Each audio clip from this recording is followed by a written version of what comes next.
Atenção, previsão de fortes chuvas e tempestades neste final de semana no Brasil e a possibilidade de um vulcão entrar em erupção por aqui. Será que vai chover na sua cidade? Será que um vulcão pode entrar em erupção no Brasil?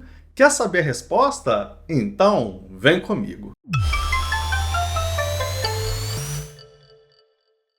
Seja bem-vindo ao canal Tudo sobre Geografia. Eu sou o professor Bruno Barros e aqui nós fazemos vídeos sobre astronomia, fenômenos da natureza e aulas de geografia. Se você tem interesse nesse tipo de assunto, já se inscreve no canal e deixa o seu like para fortalecer a nossa comunidade educativa aqui no YouTube. Muita chuva e tempestades neste final de semana. Vamos fazer uma análise do que está acontecendo neste fim de semana, no tempo aqui no Brasil, e vamos falar também sobre a possibilidade de um vulcão entrar em erupção por aqui. Neste vídeo eu vou trazer os destaques dessa semana, vai ser um apanhado geral de tudo que aconteceu. E já comenta aí como está o tempo na sua cidade agora. Está chovendo, está calor, está fazendo frio? Comenta o nome da sua cidade e a condição climática neste momento. A sua opinião é sempre muito importante.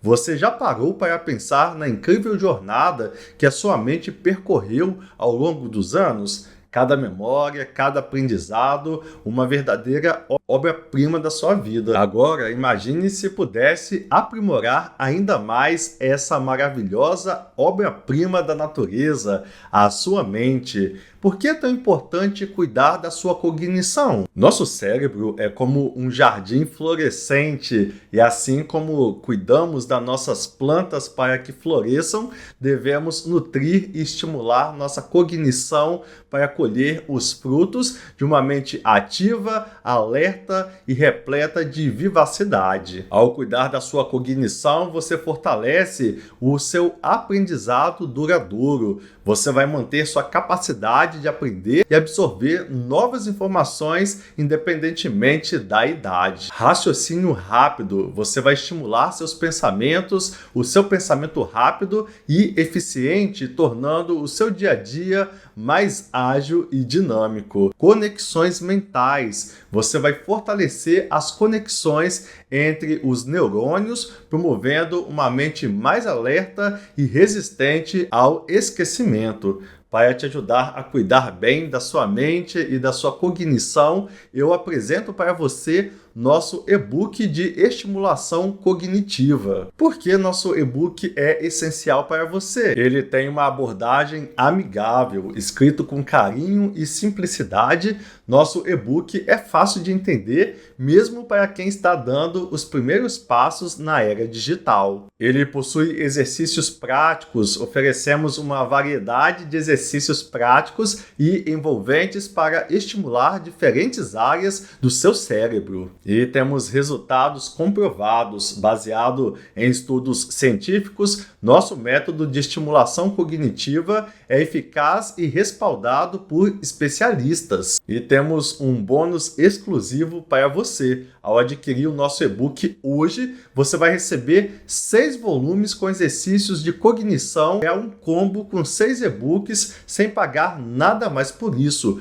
Tudo para manter a sua mente afiada e vibrante. Invista em você, invista na sua mente. A idade é apenas um número e sua mente merece brilhar tão intensamente quanto o sol. Adquira o nosso e-book de estimulação cognitiva hoje e embarque em uma jornada fascinante para manter sua mente saudável e ativa. Clique no link abaixo para garantir seu e-book agora e desperte sua mente brilhante. Você vai encontrar o link de acesso na descrição e também no comentário fixado aqui embaixo. Não deixe sua mente esperando. Comece hoje mesmo a cultivar um jardim mental exuberante. Vamos lá então?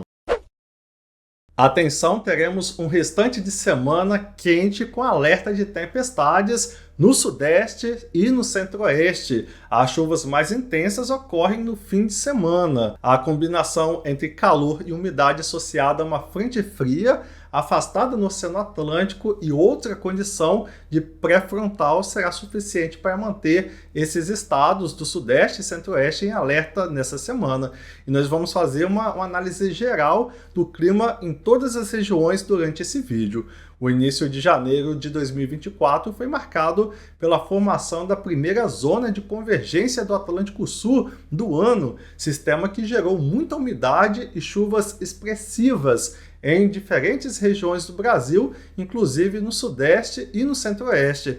Estados como Minas Gerais, Espírito Santo, Goiás, o Distrito Federal e o Mato Grosso foram os mais atingidos pelos altos volumes de precipitação. Grande parte do Brasil estará sob chuvas nos próximos 15 dias. Como serão e onde teremos os maiores acumulados? Vamos responder essas perguntas a partir de agora. Nas próximas semanas, as chuvas continuam ocorrendo em grande parte do Brasil, mas os eventos mais volumosos ocorrem entre as regiões Norte, Centro-Oeste e Sudeste, mas também na região Sul. Quais os principais fatores que estarão influenciando essas chuvas? Vamos analisar esta pergunta, esta resposta a partir de agora. Os primeiros dias de 2024 já se mostraram diferentes do padrão que observamos até o final de 2023, quando tivemos chuvas mais concentradas no sul do Brasil e um padrão mais seco predominando no restante do país. Logo na primeira semana do ano, tivemos a formação da primeira zona de convergência do Atlântico Sul do atual período chuvoso, o que resultou numa mudança desse padrão de chuvas, fazendo com que os acumulados mais elevados passassem a ocorrer sobre partes do Brasil Central e Sudeste. Vale destacar o que significa a zona de convergência do Atlântico Sul. Como será que ela funciona? Vamos analisar então a partir de agora.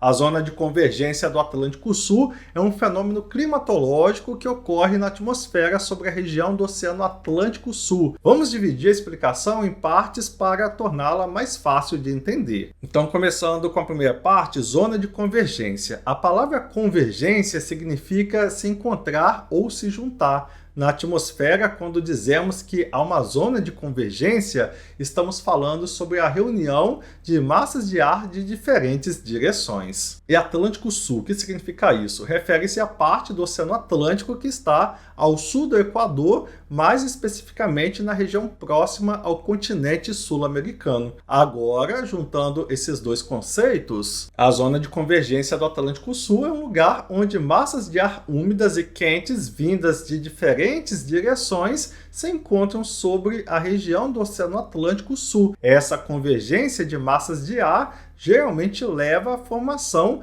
de nuvens de grande desenvolvimento vertical e favorece a ocorrência de chuvas intensas em determinadas áreas. Durante a zona de convergência do Atlântico Sul, a convergência dessas massas de ar cria condições propícias para a formação de sistemas climatológicos como frentes e áreas de baixa pressão que são associados a chuvas persistentes em algumas regiões. Esse fenômeno é especialmente importante para entender padrões climáticos e eventos de chuva na América do Sul afetando países como o Brasil. Agora que você entendeu esse conceito, vamos seguir com a nossa análise. Apesar da zona de convergência do Atlântico Sul ter perdido força, ainda vemos seus reflexos na organização das chuvas no Brasil, que continuam a ocorrer no Centro-Oeste, sul da região Norte, partes do Sudeste e também do Nordeste, deixando de ficar concentrada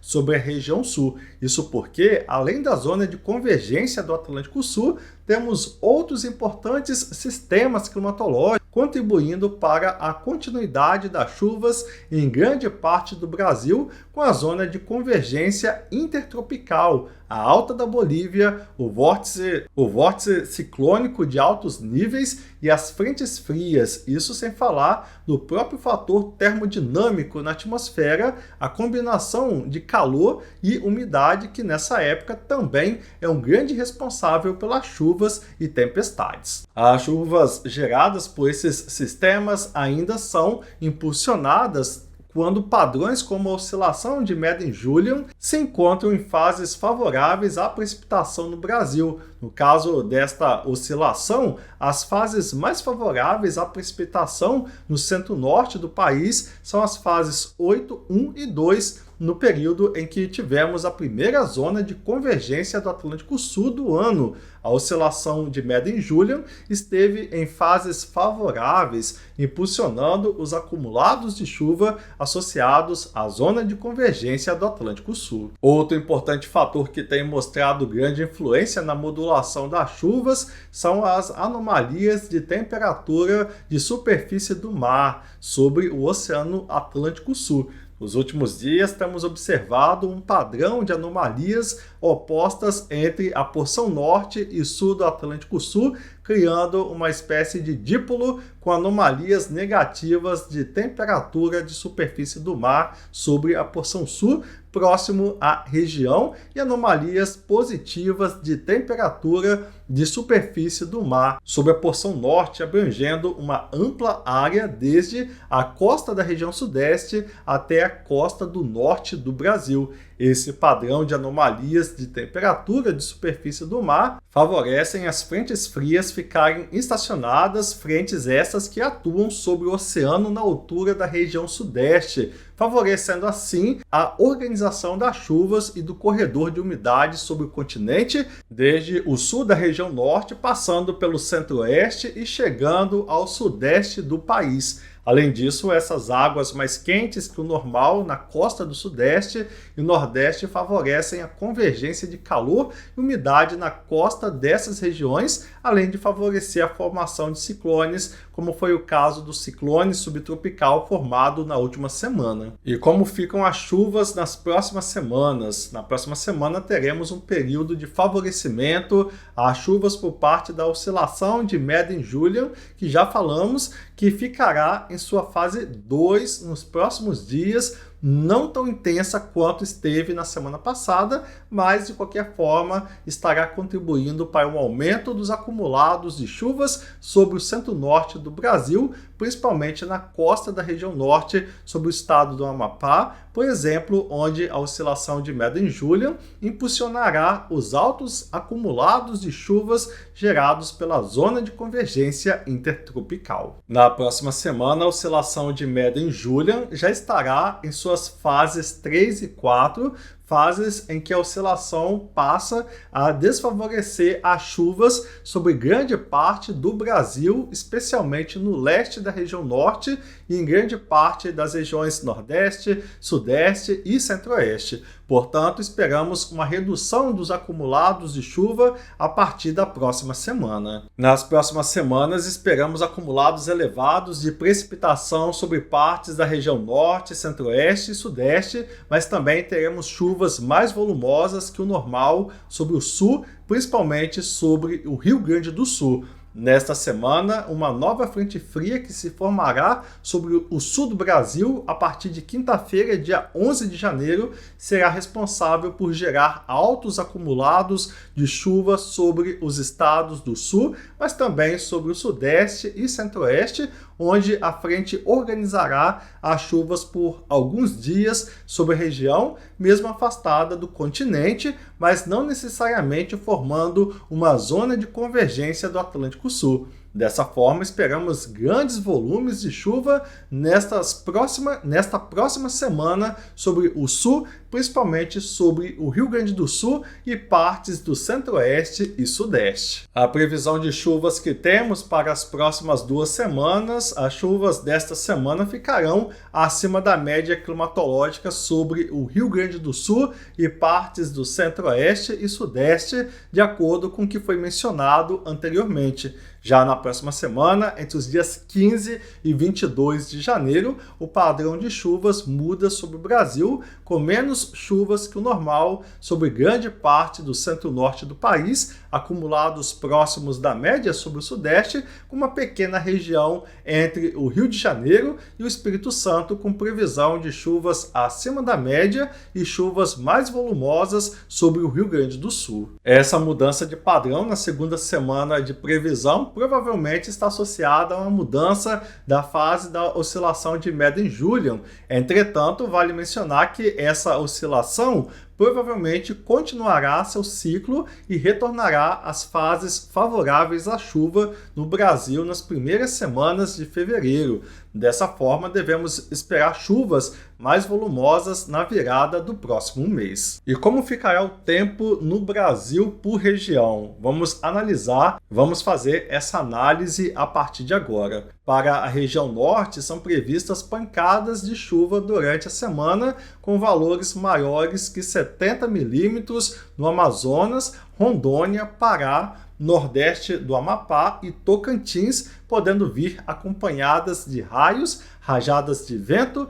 e trovoadas. Nas demais áreas, há previsão de pancadas de chuva isoladas. Na região nordeste, a previsão é de chuva em forma de pancadas em áreas do Maranhão, Piauí e Bahia, podendo superar 50 milímetros e vir acompanhadas de raios, rajadas de vento e trovoadas. Porém, não se descarta chuva isolada no leste da região, principalmente nos estados do Rio Grande do Norte, Paraíba e Pernambuco. No Ceará, a possibilidade de chuva no sudoeste do estado. Em grande parte das regiões centro-oeste e sudeste, são previstas chuvas intensas e não se descartam volumes de 100 a 150 milímetros, podendo vir acompanhadas de raios, rajadas de vento e trovoadas. No Espírito Santo, norte de Minas Gerais e centro-sul de São Paulo e Mato Grosso do Sul, a previsão de chuva com menores acumulados. Na região sul, um sistema de baixa pressão vai favorecer instabilidades em forma de pancadas de chuva até o dia 13 de janeiro. Os maiores acumulados podem ultrapassar os 60 milímetros em áreas centrais do Rio Grande do Sul, leste de Santa Catarina e do Paraná. Após o dia 13, a tendência é de redução dos volumes de chuva na região. Agora vamos analisar em detalhes a situação da região sul do Brasil, que tem alertas vigentes do IMET, alertas de tempestade. A semana foi marcada por muito calor e chuvas intensas no sul do Brasil, com alerta vigente do IMET de perigo de tempestade para partes da região. No final da semana, mais chuvas volumosas deverão acontecer com a formação de uma nova frente fria. Então eu preciso atualizar vocês sobre o que está acontecendo no mundo. No fim do ano passado, a Islândia esteve em alerta para o risco de um vulcão entrar em erupção por lá, e na Itália o supervulcão Campinferi está dando sinais de que vai acordar. Neste vídeo vamos fazer uma análise bem completa, bem detalhada sobre este assunto e vamos responder a pergunta se é possível um vulcão entrar em atividade aqui no Brasil. Vamos falar sobre o famoso vulcão de Nova Iguaçu, que sempre gera polêmica aqui no canal. Afinal de contas, existe um vulcão no Rio de Janeiro? Então assista esse vídeo até o final para que eu responda todas essas perguntas e já vai comentando aqui embaixo se você tem medo de um vulcão entrar em erupção aqui no Brasil. Se você acha possível um vulcão entrar em erupção no Brasil deste ano de 2024. Enquanto você assiste o vídeo, você vai comentando. E que tal ler os comentários dos outros inscritos e responder a esses comentários também? Inclusive, você que nunca comentou aqui, aproveita para comentar pela primeira vez neste vídeo. Vai ser bem legal. No ano passado, a Islândia esteve em estado de emergência declarado após mais de 900 tremores em um único dia. Já pensou? Quase 1000 tremores em um único dia. A cidade de Grindavik, localizada no sul da Islândia, enfrenta uma situação de extrema tensão devido a uma série de eventos geológicos que culminaram em mais de 900 tremores de terra em um único dia. O país declarou estado de emergência na ocasião, resultando na evacuação de mais de 4.000 residências da região. Autoridades locais confirmaram que a cidade de Grindavik foi atingida por pelo menos 900 tremores de terra, intensificando a preocupação com a iminência de uma erupção vulcânica. Esses eventos sísmicos somam-se a dezenas de milhares de outros abalos que vêm afetando a área nos últimos meses. A Agência de Proteção Civil do país emitiu um comunicado alertando que a Islândia enfrenta eventos sem precedentes, algo não experimentado pelos seus 360 mil residentes desde a erupção em 1973, que destruiu 400 casas. E atenção, perigo geológico na região. Agora vamos analisar a geologia por trás dos tremores e da ameaça vulcânica. A região da Islândia é marcada por sua localização sobre um limite de placas tectônicas que se divide, afastando a América do Norte e a Eurásia ao longo da linha da dorsal mesoatlântica. Abaixo dessa placa, uma área mais quente que o magma circundante derrete e afina a crosta terrestre, tornando a Islândia lar de, olha só, 32 vulcões ativos. A península de Reykjanes, próxima à capital, é especialmente propensa a atividades vulcânicas e sísmicas. Em março de 2021, por exemplo, testemunhamos a erupção de fontes de lava que irromperam de uma fissura no solo, medindo entre 500 e 750 metros de comprimento no sistema vulcânico da região. Agora vamos fazer uma análise mais detalhada sobre o fenômeno. Vamos falar um pouco sobre geologia e riscos vulcânicos. O magma é uma mistura de rocha fundida e semifundida abaixo da superfície terrestre, é capaz de desencadear erupções vulcânicas ao emergir como lava. As autoridades tranquilizaram os residentes, enfatizando a ausência de perigo iminente, mas descartaram a probabilidade de que o magma demore vários dias para atingir a superfície. Isso na ocasião no ano passado. O fechamento da mundialmente famosa Lagoa Azul, uma piscina termal, spa e área turística renomada, reflete as preocupações com a atividade sísmica. Cerca de 1.400 terremotos foram registrados posteriormente em outra ocasião na Islândia, também no final do ano passado. A Islândia, situada sobre um limite de placa tectônica que se afasta continuamente, é palco de um intenso processo geológico na separação da América do Norte e da Eurásia ao longo da dorsal mesoatlântica, que contribui para a presença de 32 vulcões ativos no país. O país ganhou notoriedade global em 2010, quando a erupção de um vulcão de nome impronunciável em português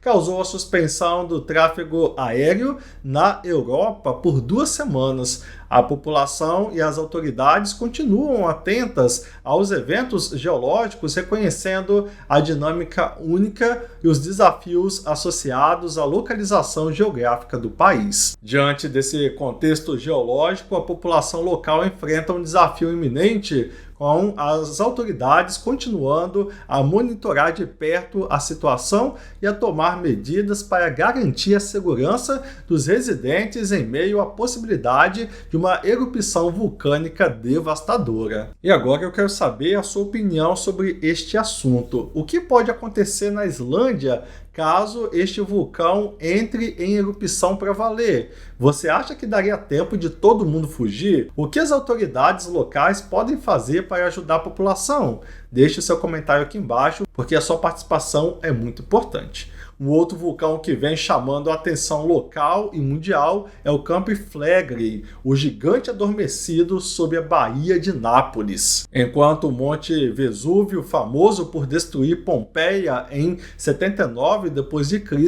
permanece no centro das atenções, uma ameaça vulcânica menos reconhecida, mas potencialmente mais perigosa paira sobre a Itália. Campiflégri, ou Campus Flegrio, esta vasta planície de 200 km estende-se sob a Baía de Nápoles, Capri e Ischia abriga uma caldeira deixada por um supervulcão há cerca de 2 milhões de anos. Atualmente é o lar de vários vulcões ativos, alguns submersos, e abrange uma área densamente povoada de 18 cidades com mais de 800 mil habitantes considerados em zona vermelha de alto risco em caso de erupção. A última erupção significativa de Capri ocorreu em 1538, criando um monte novo. Desde dezembro de 2022, a atividade sísmica tem aumentado, alimentando temores de um possível despertar vulcânico, desencadeando uma onda de terremotos que intriga especialistas. A região propensa ao bradicismo experimenta ciclos de elevação e rebaixamento gradual do solo. Atualmente em estado de bradicismo positivo, toda a zona vulcânica enfrenta uma onda de terremotos, aumentando a ansiedade dos moradores. Em setembro do ano passado, o terremoto mais forte em 40 anos atingiu a área, seguido por outros de intensidade semelhante. Até agora, em 2024, Flaherty registrou mais de 3.450 terremotos, um aumento significativo em relação aos anos anteriores. Especialistas alertam para a necessidade de preparação diante da incerteza sobre a evolução da situação. Com uma população de mais de 3 milhões de residentes vivendo nas imediações da caldeira, autoridades italianas enfrentam desafios logísticos para evacuações rápidas em caso de emergência. Em outubro do ano passado, a Agência de Proteção Civil apresentou um plano de evacuação atualizado, movimentando 500 mil de pessoas em 72 horas. No entanto, moradores temem que as infraestruturas viárias não suportem o tráfego intenso. Temos duas hipóteses sobre a atividade sísmica atual. A primeira, mais perigosa, sugere uma intrusão de magma vindo da câmara magmática a cerca de 8 km de profundidade. A segunda, considerada mais provável, envolve uma desgasificação de gases provenientes da câmara magmática profunda, contribuindo para o aumento da atividade. Apesar das incertezas, especialistas concordam que a preparação é muito importante. O governo regional elevou o nível de alerta. Em outubro, espera-se uma nova diretiva para evacuações e planos de contingência. Capri Flaherty permanece como um enigma vulcânico, desafiando as previsões e enfatizando a necessidade de precaução em uma região historicamente vulnerável a eventos sísmicos e vulcânicos. E agora eu quero saber a sua opinião sobre esse assunto. Você tem medo que este supervulcão entre em erupção e cause uma tragédia no mundo neste ano de 2024? Você acha que aqui no Brasil é possível um vulcão assim entrar em atividade? Comenta aqui embaixo, pois a sua opinião é sempre muito importante. Assim, muitos estão preocupados com a situação do Brasil neste contexto geológico. Recentemente, muitos de vocês me perguntaram sobre a possibilidade de um vulcão em Nova Iguaçu entrar em erupção também no Rio de Janeiro. Seria possível? Vamos analisar essa possibilidade a partir de agora. Estrondos inexplicáveis têm intrigado moradores de Queimados, na Baixada Fluminense, levando a especulações sobre a possível atividade vulcânica do vulcão de Nova Iguaçu. No entanto, geólogos especializados rapidamente desconsideraram a ideia, assegurando que o antigo vulcão no maciço do Mendanha não está adormecido, tampouco apresenta riscos de erupção, pois cessou a sua atividade magmática há milhões de anos. A área em questão, inserida no maciço do Mendanha, é resultado de um extenso processo erosivo que ocorreu há mais de 60 anos. Geólogos explicam que, para classificar a região como um edifício vulcânico, seria necessário a presença de vários elementos específicos, critérios que não se aplicam ao local. Vale destacar que a formação na região apresenta uma série de morros em forma circular, com uma depressão, uma característica incomum no Brasil, especialmente considerando a diversidade de rochas presentes na área. Embora o vulcão iguaçuano compartilhe certas características visuais com o Fuji no Japão e o Etna na Itália, os geólogos ressaltam que é um tipo de vulcão chamado de intraplaca, caracterizado pela sua tranquilidade geológica. Diante do descarte da hipótese vulcânica, moradores agora buscam respostas para os estrondos ouvidos em 2 dias recentemente. Relatos descrevem os sons como explosões, causando pânico e perplexidade. Investigações estão em curso para elucidar a origem dos estrondos, enquanto os geólogos reiteram que não há motivo para preocupações vulcânicas na região. O mistério continua e as comunidades locais aguardam respostas sobre os eventos sonoros inexplicáveis. Assim, não há motivo para pânico em Nova Iguaçu devido a este vulcão. Bem, agora vamos nos aprofundar neste tema. A possibilidade de um vulcão entrar em erupção no Brasil. Os vulcões, essas estruturas geológicas, são capazes de expelir material magmático e gases do interior da Terra, podendo causar grandes destruições. Mas como os vulcões se formam? O que os diferencia das montanhas comuns? Vamos descobrir juntos. A formação dos vulcões está diretamente relacionada à existência das placas tectônicas, essas gigantescas peças que compõem a crosta terrestre. Sabemos que a Terra é composta por blocos semirrígidos que se movem lentamente sobre o manto. Essa movimentação é causada pelo calor no interior do planeta, que provoca um movimento convectivo no manto e movimenta as placas. Quando essas placas se chocam, ocorre um movimento convergente em que uma placa mais densa afunda-se, retornando ao manto, e a outra, ao sofrer depressão, origina dobras na crosta terrestre. Essas dobras dão origem a pequenas ilhas vulcânicas nas zonas de subducção. Então, podemos dizer que a ocorrência dos vulcões está associada às regiões de limite entre as placas tectônicas. Por exemplo, a região conhecida como Anel de Fogo do Pacífico, onde a placa do Pacífico se choca com a placa norte-americana, encontramos aproximadamente 60% dos vulcões ativos do planeta, segundo a Companhia de Pesquisa de Recursos Minerais. Além disso, vulcões também podem se formar em pontos quentes, chamados de hotspots, que estão localizados no interior das placas. Os vulcões podem se apresentar visualmente como montanhas, mas possuem uma estrutura única. Eles são compostos por uma câmara magmática que armazena o material magmático, uma chaminé que permite a saída do magma, um cone vulcânico, que é a montanha propriamente dita, e uma cratera, que é a abertura no topo do cone. Existem diferentes tipos de vulcões que variam em forma, tipo de erupção e material expelido. Por exemplo, temos os vulcões escudo, que expelem enormes quantidades de material magmático, formando uma montanha com formato de escudo. Os cones de escória são mais comuns e apresentam menores dimensões, com magma de baixa viscosidade. Já os extravulcões são cones íngremes, mantêm-se em atividade por longos períodos e expelem lava de alta viscosidade. Os cones de escória são mais comuns e apresentam menores dimensões, com magma de baixa viscosidade. Já os extravulcões são cones íngremes, mantêm-se em atividade por longos períodos e expelem lava de alta viscosidade de forma explosiva.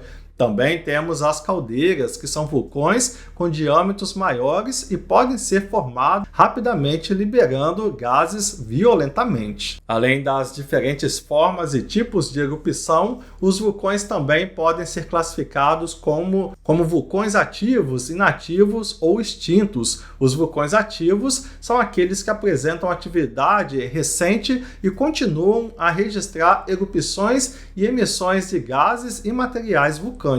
Os vulcões inativos, por sua vez, não tiveram atividade recente, mas ainda podem entrar em erupção no futuro. Já os vulcões extintos são aqueles que não apresentam mais atividade vulcânica e não são mais considerados uma ameaça. As erupções vulcânicas podem variar desde erupções explosivas, com emissão de grandes quantidades de material piroclástico, cinzas e gases, até erupções efusivas, em que o magma flui de forma mais tranquila pela superfície do vulcão. Essas erupções podem causar danos significativos ao ambiente e às áreas habitadas próximas aos vulcões, podendo gerar riscos como fluxos de lava, queda de cinzas, nuvens de gases tóxicos, avalanches de detritos e até mesmo tsunamis quando ocorrem em regiões costeiras. No entanto, os vulcões também desempenham um papel importante na formação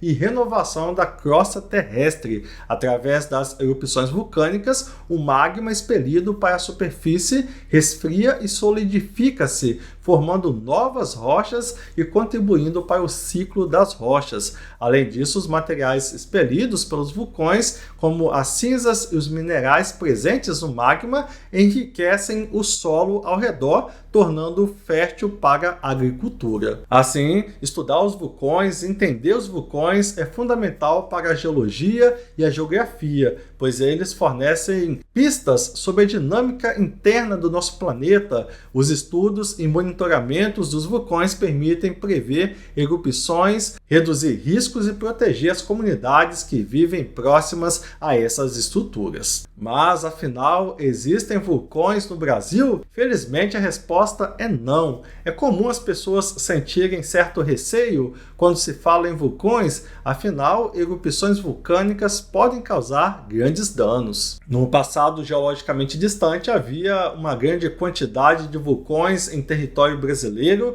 incluindo o mais antigo do planeta, formado na Amazônia há cerca de quase 2 bilhões de anos. No entanto, os vulcões mais recentes manifestaram-se em regiões oceânicas, dando origem a ilhas pertencentes ao Brasil no Atlântico, como Fernando de Noronha. Portanto, não há vulcões ativos em solo brasileiro. A ausência de vulcões em nosso país deve-se ao fato de estarmos localizados em uma área continental das placas tectônicas mais afastadas da zona de encontro entre essas placas. Além disso, o relevo brasileiro é geologicamente antigo, já tendo sido bastante desgastado pelos agentes erosivos, e as crateras vulcânicas já não existem mais. No entanto, é importante ressaltar que na era Mesozoica, cerca de 200 milhões de anos atrás, ocorreram manifestações vulcânicas nas regiões sul e sudeste do Brasil, resultando em formações rochosas do tipo basáltico. Com o passar do tempo, essas rochas foram sofrendo a ação dos agentes do tempo, como sol, chuva e vento, dando origem ao solo conhecido como terra roxa, muito fértil. Outros indícios de atividades vulcânicas no passado geológico do Brasil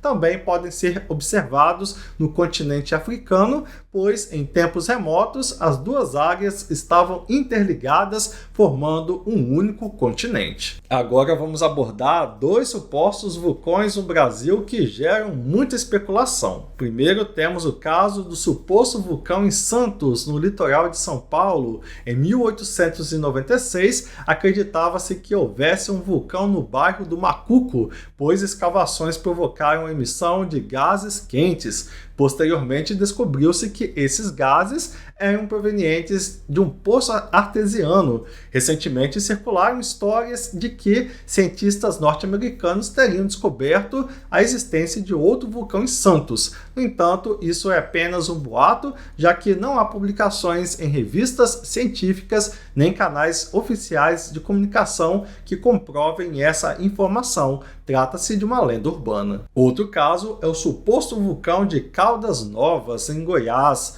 Muitas pessoas acreditam na existência de um vulcão adormecido na cidade devido às águas termais presentes na região. No entanto, essa ideia mostrou-se falsa. Não há registro de vulcões tanto no presente quanto no passado nessa área do estado de Goiás. A presença de águas termais em Caldas Novas é resultado do aquecimento geotérmico, um fenômeno que ocorre em diversos outros locais do mundo, incluindo na Antártida. Vale ressaltar que, embora o Brasil não tenha vulcões ativos atualmente, é sempre importante estar atento às informações sobre o clima e fenômenos da natureza. É fundamental buscar canais como este, o canal Tudo sobre Geografia, para ficar atualizado e obter informações precisas e confiáveis sobre eventos climáticos. E aí, gostou de saber sobre a presença de vulcões no Brasil? Você sabia que o nosso país já teve uma quantidade significativa dessas formações geológicas? Compartilhe a sua opinião e experiências aqui nos comentários. E se você curtiu esse vídeo, não se esqueça de se inscrever no canal e ativar o sininho de notificações para não perder nenhum dos nossos vídeos. Muito bem, hoje você viu aqui sobre a erupção do vulcão na Itália, o alerta de vulcão em outros países, falamos sobre a possibilidade de vulcões aqui no Brasil. Foi um vídeo bem extenso, bem completo, para tirar todas as suas dúvidas sobre esse assunto. E agora eu quero saber a sua opinião sobre esse assunto. Você ainda acha que existem vulcões em atividade aqui no Brasil? Você acha que é possível um vulcão entrar em erupção por aqui? Você tem medo que um supervulcão lá fora entre em erupção e mude a dinâmica do nosso planeta? Comenta aqui embaixo, pois a sua opinião é muito importante e eu gosto muito de ler os seus comentários. E agora chegou a hora de você compartilhar esse vídeo com todo mundo que você conhece. Então pega o link desse vídeo e posta em todos os grupos de WhatsApp que você participa. Posta no grupo da família, no grupo do trabalho, no grupo da escola. Vamos ajudar o maior número de pessoas a ter acesso ao nosso conteúdo educativo. Muito obrigado por assistir esse vídeo e até a próxima. Valeu! Esses vídeos que eu estou deixando aqui na tela agora são vídeos que você pode querer assistir a seguir. Qual vai ser o próximo da sua lista?